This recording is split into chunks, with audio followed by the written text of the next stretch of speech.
Hi అండి అందరికి. అరటిపండు మనిషికి బలం, అరటిపండు తొక్క చెట్లకు బలం అండి. అది ఎలానో చూద్దాము. ఈ అరటిపండు తొక్కని ద్రావణం చేసుకుందాం అనమాట. మనం అరటిపండు తిని ఎప్పుడు తొక్కలు అలా పారేయకుండా చెట్లకు ఎలా ఇచ్చుకోవాలో చూద్దాము.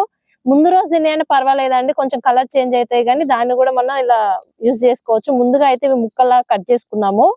చిన్న చిన్న ముక్కలా కట్ చేసుకోవాలి. అన్ని తొక్కలన్నీ ఇలా కట్ చేసుకోవాలండి. అరటిపండు తొక్కలు ఫస్ట్ కొన్ని అయితే ఒక డబ్బా తీసుకోండి, ప్లాస్టిక్ డబ్బా. అందులో కొన్ని వాటర్ పోసుకోండి. వాటర్ పోసుకొని ఈ ముక్కలన్నీ ఇందులో వేసేసుకుందాం.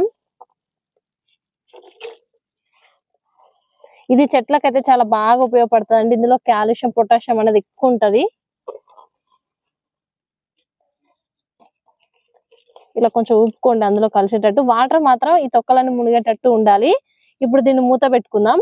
మూత పెట్టుకొని రోజు ఒకసారి మూత అనేది తీయాలండి. ఎందుకంటే ఇందులో హెయిర్ ఫామ్ అవుతుంది కాబట్టి హెయిర్ ఫామ్ అయ్యి డబ్బా పగిలే అవకాశం ఉంది. అందుకే రోజు ఒకసారి ఉదయం కానీ సాయంత్రం కానీ డబ్బా ఇట్లా ఓపెన్ చేయండి మూత. అయితే మూత కూడా పెట్టుకోకుండా కూడా ఉండొచ్చు మన హెయిర్ ఫామ్ కాకుండా. కానీ మనకు బయట ఈగలు, దోమలు ఇందులో గుడ్లు పెట్టి ఇది బూజు వచ్చి ఖరాబ్ అయ్యే అవకాశం ఉంటది కాబట్టి ఇలా మూత పెట్టుకుని దగ్గర మూత లేకుంటే ఒక కాటన్ క్లాత్ అయినా కట్టుకొని పెట్టుకోండి. కానీ కంపల్సరీ మాత్రం క్లోజ్ చేసి ఉండాలి.